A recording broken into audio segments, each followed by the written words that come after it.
ما نقدر نفوز على الهلال. الحين لعبنا معاهم كثير وما فزنا ولا مرة، لازم نفوز عليهم ضروري. الهلال مو ذاك الفريق القوي، احنا أقوى منهم. رونالدو تعال معي عشان تشوف شيء مهم. شيء مهم؟ طيب جايك الحين. ايه تعال بسرعة، تراهم يتكلمون عنك في التلفزيون. شوف يا رونالدو، تين هاج يتكلم عنك. وش رأيك يا تين هاج في لاعب النصر السعودي كريستيانو رونالدو؟ وش الشيء اللي يضحك في سؤالي؟ رونالدو بالنسبة لي لاعب منتهي، لازم يعتزل عشان يحافظ على وجهه شوي. لكن في الموسم الماضي حصل على هداف الدوري السعودي وقدم مستوى ممتاز جدا. الدوري السعودي من جدك، هذا الدوري ضعيف جدا، يلعب فيه اللاعبين المنتهين فقط. حتى لو جبت ولدي الصغير يلعب فيه راح يفوز بهداف الدوري. وش رأيك يا رونالدو في كلامه؟ أنا أدري إنك أفضل لاعب في التاريخ، بس أنت وش رأيك؟ شوف يا كاسترو ذا الثور وش قاعد يقول. أنا أدري إنه ما يطيقني، بس ليه يتمسخر علي وأنا ما لي أي علاقة فيه؟ لا تشيل هم يا رونالدو، طنش كلامه وخله على جنب. لا والله ما بخليه يمر كذا، ما زال عندي رقمه، بتصل عليه الحين. وش راح يسوي رونالدو؟ شكله ناوي يتصل عليه ويواجهه، زي الأحمق دايم يجيب العيد ودايم يورطنا معاه. وش صاير تقول يا تاليسكا؟ ما قال شيء يا عزيزي رونالدو، سوي اللي كنت ناوي تعمله. وأنت يا ثور احترم قائد الفريق شوي. ألو تين هاج، معك كريستيانو رونالدو. هلا أيها المتخاذل، شفت اللقاء اللي تكلمت عنك فيه؟ شوف يا ثور، أنا اتصلت بك لشيء واحد بس، لأنك استهزأت فيني ومن الدوري السعودي، عشان كذا أبغاك تجيب أفضل لاعبين في أوروبا وأنا بلعب ضدكم، ووقتها بنشوف مين اللي بيفوز. من جدك يا منتهي، تبغى تفوز على نجوم أوروبا؟ المهم أنا موافق، صراحة أبغى العالم كله يضحك عليك لما نفوز عليكم بنتيجة كبيرة. وش بنسوي الحين يا رونالدو؟ ايه يا رونالدو، ورطتنا مرة ثانية. انت بكامل عقلك اننا نقدر نفوز على نجوم اوروبا؟ فريقنا لسه ضعيف عشان نكون صريحين. إيه والله أدري، بس ما أدري وش أسوي الحين. أنا عندي الحل يا رونالدو. وش هو الحل يا غريب؟ وش رأيك نروح نطلب المساعدة من الهلال، وبهذا يتحد فريقنا مع فريقهم، ونقدر نفوز على نجوم أوروبا إن شاء الله. وبيوافقون؟ أحس الهلال ما يحبوني. خليها علي يا عزيزي كريستيانو. هل متأكد يا غريب إنهم راح يوافقون؟ إيه متأكد، خصوصاً لما يسمعون إنه استهزأ بدورينا بعد. إن شاء الله يا غريب، ودي مرة أنتقم من ذاك المدرب. بس لازم ما نتقابل مع البليهي أول واحد، أنت تعرف إنه عصبي مرة وما يحب النصر. إيه والله دايم يتهاوش معي، وأنا ولا مرة سويت له شيء. المهم إن شاء الله ما نتقابل معه. لاعبي النصر، وش جايبكم عندنا؟ والله قبل شوي كنا نتكلم عنك بالخير طبعا، ونقول نتمنى انك تفتح لنا الباب. بعيدها لآخر مرة، وش جايبكم عندنا؟ شوف يا البليهي، انت صديقي في المنتخب وتعرف كم انا احبك، ممكن ندخل ونتكلم مع مدربكم؟ هالأغبياء بس ضيعوا وقتي. وش فيك يا البليهي معصب؟ والله يا مدرب، لاعبي النصر ضيعوا وقتي. لاعبي النصر؟ وين شفتهم أصلا عشان يضيعون وقتك؟ قبل شوي أيها المدرب سمعت الباب يطرق، رحت أفتح الباب لقيتهم هم. قلت لهم وش تبون؟ قالوا يبغون يتكلمون معك، وسديت عليهم الباب. ليش سديت عليهم الباب يا ثور؟ هيا روح وافتح الباب بسرعة. وأنتم يا شباب لا تنسون تضغطون لايك وتشتركون في القناة عشان ما أعصب عليكم بعد. هيا نوصل هذا الفيديو ل3000 لايك. يلا قولوا لي يا عيال، ليش جيتوا عندنا؟ نبغى نطلب منك شيء يا خيسوس. أول شيء المرة الجاية ناديني بجدي خيسوس. ثاني شيء يلا قول لي وش تبي تطلب. طيب يا جدي خيسوس، المهم عندنا الأسبوع الجاي مباراة مع أفضل نجوم أوروبا. طيب ممتاز، وش تبي الحين؟ صراحة فريقنا لسه ضعيف شوي، فقلنا ممكن نتحد إحنا وياكم ونفوز عليهم. وغير كذا استهزأوا بدورينا يا جدي خيسوس، قالوا انه دوري ضعيف وما في الا العجايز يلعبون فيه. اللي فهمته الحين انكم اعترفتوا انكم اضعف منا، وانكم ما راح تقدرون تفوزون بدوننا. هذا مو موضوعنا الحين، المهم قل لي موافق او لا. شوف عشان دورينا انا موافق، بس عندي بعض الشروط. وش هي شروطكم؟ عندي 3 شروط. اولا انا اللي راح ادربكم، ثانيا نلعب بقميص الهلال، واخر شيء نلعب بتشكيلتنا ونضيف بس 3 لاعبين منكم. 3 لاعبين بس؟ المهم حسن انا موافق، لكن لازم اكون قائد الفريق. ما في اي مشكلة تكون قائد الفريق، المهم قولي من هم ال3 لاعبين عشان اقدر اطلع بالتشكيلة اللي بنلعب فيها. انا اللي جبت الفكرة، يعني اكيد كريستيانو راح يختارني. اكيد راح اختار نفسي، وكمان راح اختار تاليسكا وصديقي العزيز لاجامي. حسنا، بكرة تعالوا مع 5 مساء عشان اعطيكم الخطة والتكتيكات.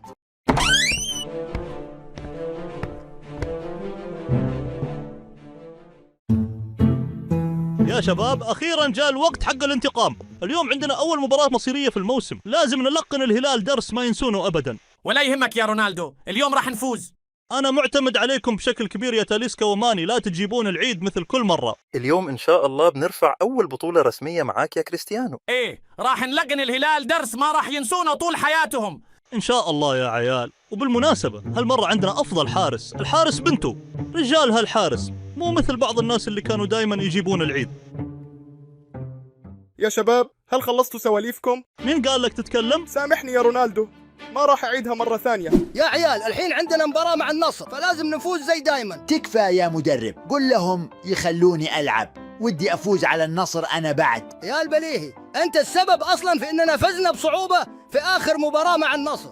المهم ما أقدر أسوي شيء لأنك موقوف لمباراتين. يا قدي خيسوس، أوعدني أنك بتفوز باللقب، ودي أشيل الكأس مرة تانية. راح نفوز باللقب إن شاء الله يا نيمار. والله إني اخترت الفريق الصح، فزت معكم بالكثير من الألقاب في أول موسم عكس البكاية رونالدو.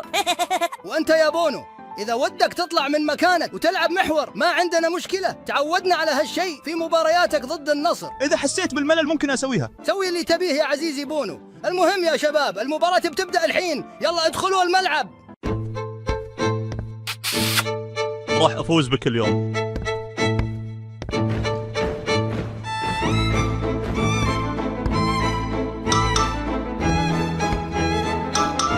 أهلا يا عيال، ما يحتاج أذكركم تضغطون على اللايك وتشتركون وتتركون تعليق حلو. والله نتعب كثير عشان ننتج مثل هالفيديوهات، صار لي 3 أيام شغل عشان أكمل الفيديو، فادعموا جدكم خيسوس بلايك واشتراك. هيا نوصل هذا الفيديو ل5000 لايك.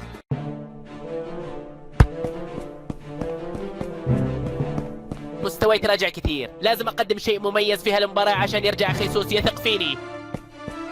يلا يا سافيتش، خذ الكورة.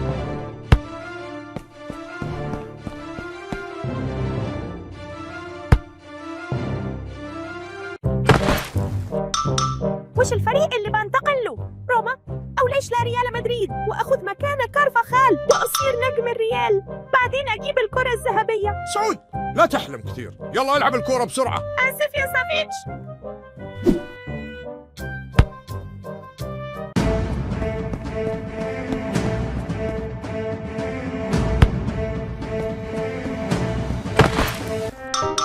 ما سويت لك شيء يا رونالدو، ليش تمثل؟ يا حكم بلنتي، الرجال ضربني. خليك رجال يا رونالدو، وش بك؟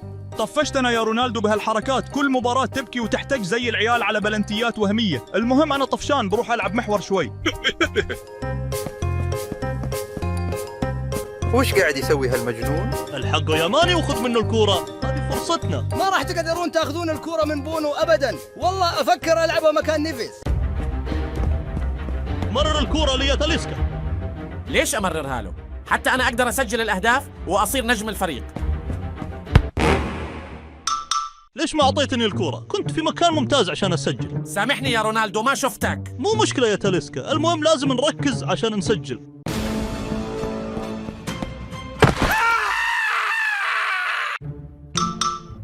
رونالدو، وش أسوي الحين؟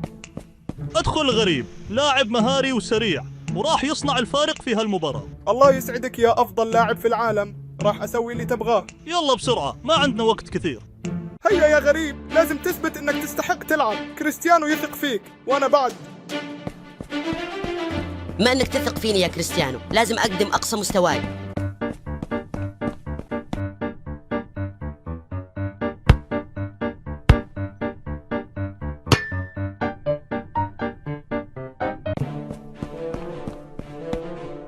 لازم هالمرة أعطي الكورة لكريستيانو عشان لا يعصب.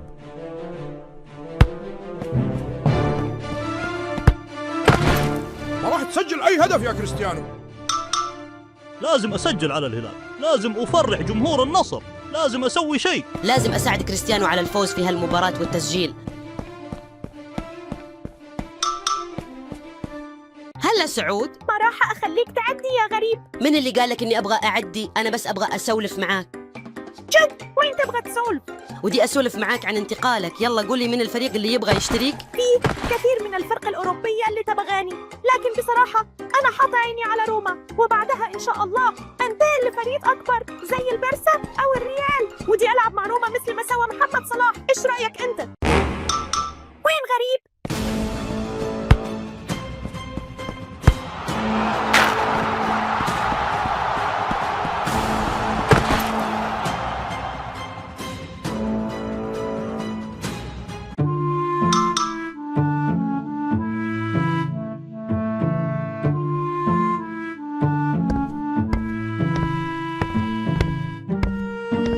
صحصحوا يا عيال، وش فيكم؟ ما كنت أتوقع هذا المستوى من أقوى فريق في آسيا. تقول إن ولاد أختي هم اللي لاعبين، مو لاعبي الهلال. ما يصير نخسر هاي البطولة.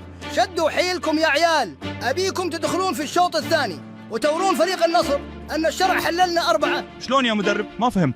يعني يا عزيزي بونو إنه لازم نسجل عليهم 4 أهداف على الأقل. نبيهم يعرفون مين الزعيم الحقيقي.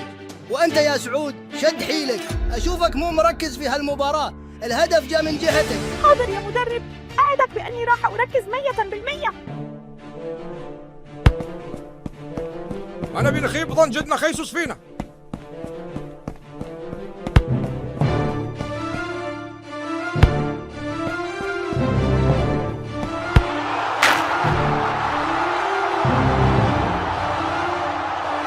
ما في مشكلة يا شباب، هم جابوا التعادل بس نقدر نسجل هدف ثاني. شدوا حيلكم بس.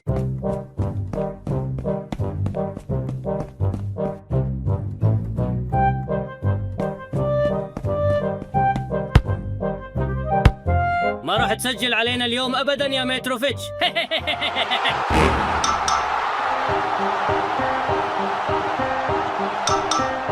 ما هو معقول، هل بنخسر مرة ثانية؟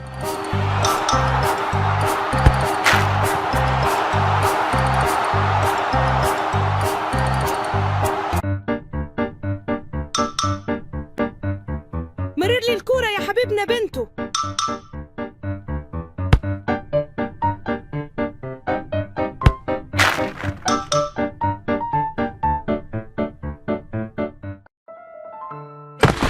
بصراحة الهلال أقوى منا بمراحل، مستحيل نفوز عليهم، هذه هي الحقيقة.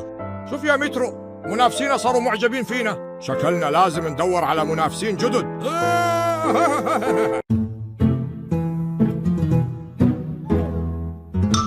يا بونو شوف سعود نايم ذا الحين. ايقظ بسرعة قبل لا يجي خيسوس ويشوفه. سعود اصحى. وش فيه؟ انت نايم في وقت الخطة، قوم قبل ما يجي خيسوس ويشوفك. اسكتوا يا عيال، ترى المدرب جاء.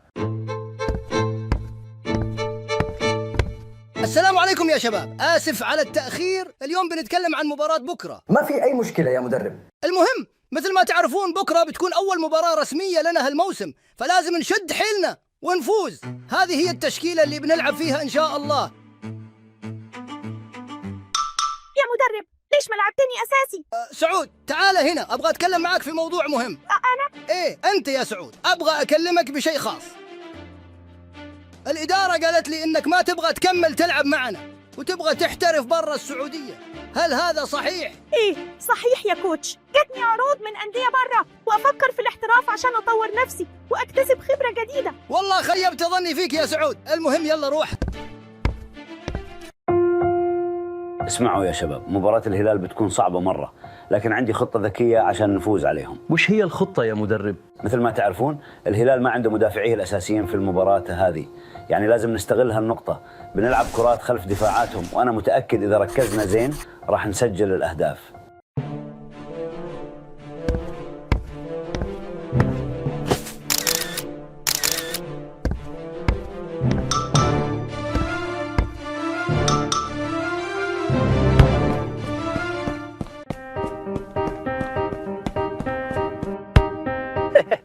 أنا أفضل حارس، ما تقدر تأخذ الكرة مني. وأنتم يا شباب لا تنسون تضغطون على زر اللايك والاشتراك، أو راح أراوغكم زي ما سويت الحين. هيا نوصل هذا الفيديو إلى 1000 لايك وخلونا نحقق أهدافنا مع بعض.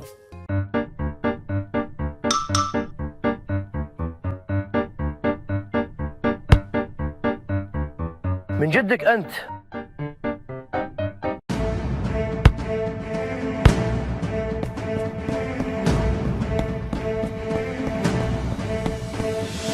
لا تستحي يا فيرمينو، تقدم قدام، ما راح أسوي لك شيء. حقا؟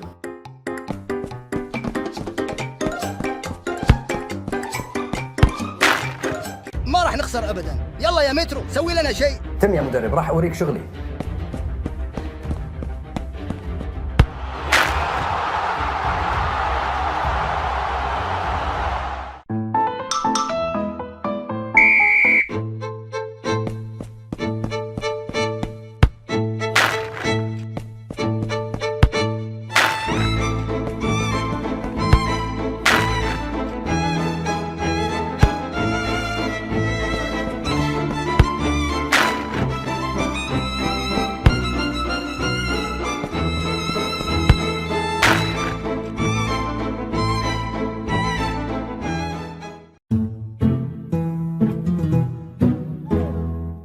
وش تسوي يا فينسيوس؟ أنا مو مصدق إن مبابي صار أخيرا لاعب معنا. راح تخلعوا يا فيني بحركاتك هذه. ما في أي مشكلة، خلوا يسوي اللي يبيه. تدري يا مبابي إننا الحين صرنا أقوى فريق في العالم، فريق ما ينقهر، مستحيل أحد يفوز علينا. متأكد من هالكلام يا فيني؟ إيه متأكد، عندنا أفضل لاعبي العالم. أنا أعرف فريق ممكن نلقى صعوبة كبيرة في الفوز عليه. مين هذا الفريق؟ نعم يا مدرج، أنا بعد أبغى أعرف من هو هذا الفريق. إنه فريق في السعودية يا مدرب، فريق يدعى الهلال ويلقبونه بزعيم آسيا. هل هو الفريق اللي دائما يفوز على رونالدو؟ إيه، وفاز على ميسي بعد. وش رأيكم نلعب معهم مباراة ودية عشان نختبر قوتهم؟ نعم يا مدرب، أبغى أفوز على هذا الفريق الضعيف. كما تعرفون يا شباب، راح نلعب آخر مباراة تحضيرية قبل مباريات السوبر، عشان كذا بنلعب مع فريق قوي مرة. مع أي فريق راح نلعب يا كوتش؟ راح نلعب ضد ريال مدريد. لازم تشدوا حيلكم يا شباب عشان نفوز في آخر مباراة ودية. ما تشوف يا كوتش إن ريال مدريد أقوى مننا؟ ما في فريق أقوى من الثاني، هم رجال وإحنا رجال، ما في فرق بيننا، تقدرون تفوزون عليهم. إيه يا كوتش، نقدر نفوز عليهم بسهولة إن شاء الله. كذا أبغى أشوفكم يا شباب، جتني أخبار إنه فينسيوس يستهزئ بفريقنا، لذلك شدوا حيلكم عشان نوريها الرجال وش تقدر تسوي. مستعدين. كذا أبغاكم، يلا اذهبوا عشان تستعدون للمباراة. وأنتم تعالوا، أبغى أقول لكم شيء، لا تنسون تضغطون على زر اللايك والاشتراك في القناة عشان تحمسونا لكي ننزل المزيد من الفيديوهات. يلا نوصل هذا الفيديو إلى 1000 لايك. المهم راح أروح أستعد أنا بعد المباراة ريال مدريد.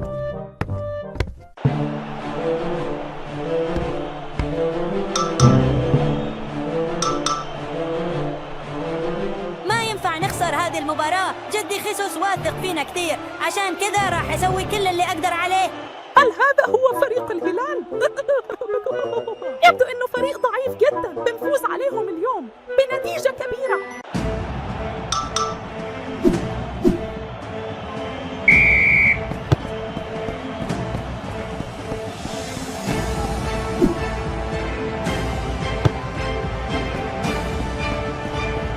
الحين بتعرفون يا ريال مدريد ليش يسمونه زعيم آسيا؟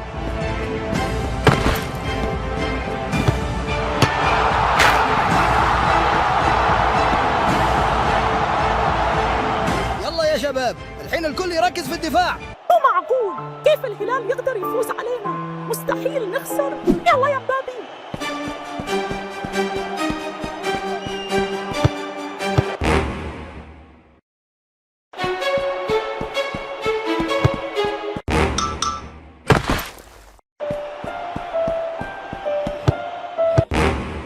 مستحيل نخسر. أنت يا ثور، المرة الجاية لازم تتعلم إنك ما تستهزئ بخصومك، خاصة فريق الهلال. سامحني يا بليهي. راح أسمح لك، بس تقول الهلال عمي. نعم الهلال عمي. يلا اطلع من هنا الآن.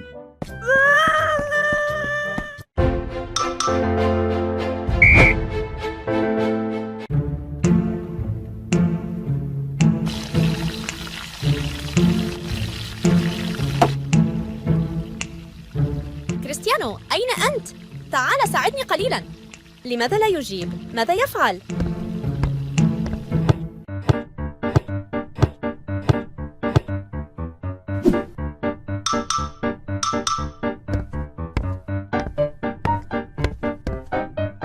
ليش ما ترد؟ لم أسمعك تناديني. ماذا كنت تريدين؟ مو مهم الآن. إذن لماذا جئت عندي؟ هل اشتريت أضحية العيد؟ ماذا؟ العيد؟ لقد نسيت الأمر. إذن اذهب الآن وأحضر خروفاً للبيت.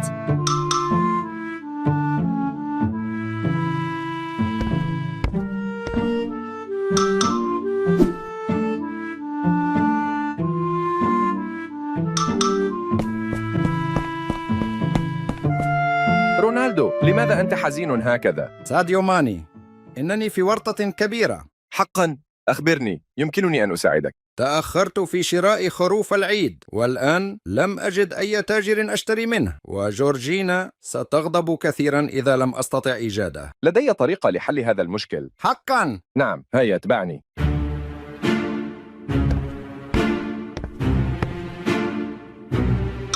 هل أنت متأكد من هذا؟ نعم، لقد سمعت أن سالم لديه خروفين. وماذا لو لم يرد أن يعطينا واحد؟ ليس لدينا ما نخسره، لذلك هيا نجرب.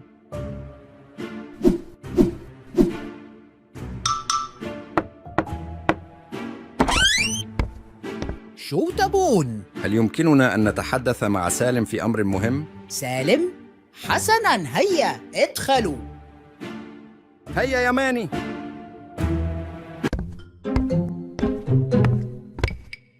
انتظروا هنا لحظة. حسناً، سوف ننتظر.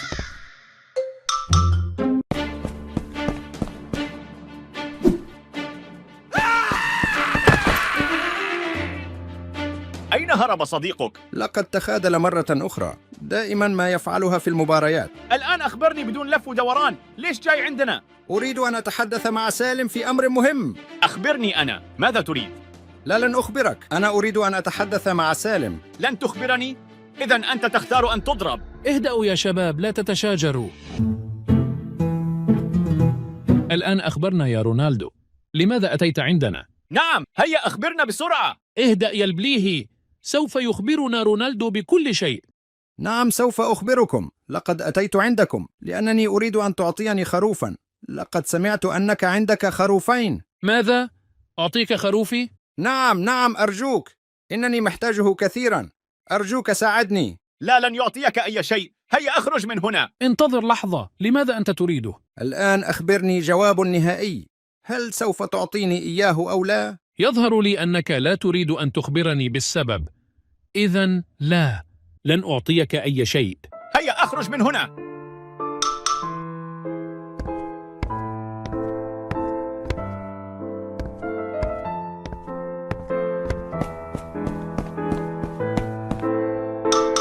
ماذا تريد يا الشيبة؟ عندي حل لمشكلتك. حقا، ما هو الحل؟ سوف تتحدى سالم في ضربات الجزاء، ضربة جزاء لكل واحد. إذا فزت سوف يعطيك الخروف، وإذا خسرت؟ كما تعلم لا شيء مجانا في هذا العالم. إذا خسرت سوف تعطينا كرتك الذهبية. ماذا؟ كرتي الذهبية؟ نعم، لديك 5. لا أظن أن خسارتك لواحدة ستشكل فارق. حسنا، أنا موافق. أنا متأكد أنني سوف أفوز.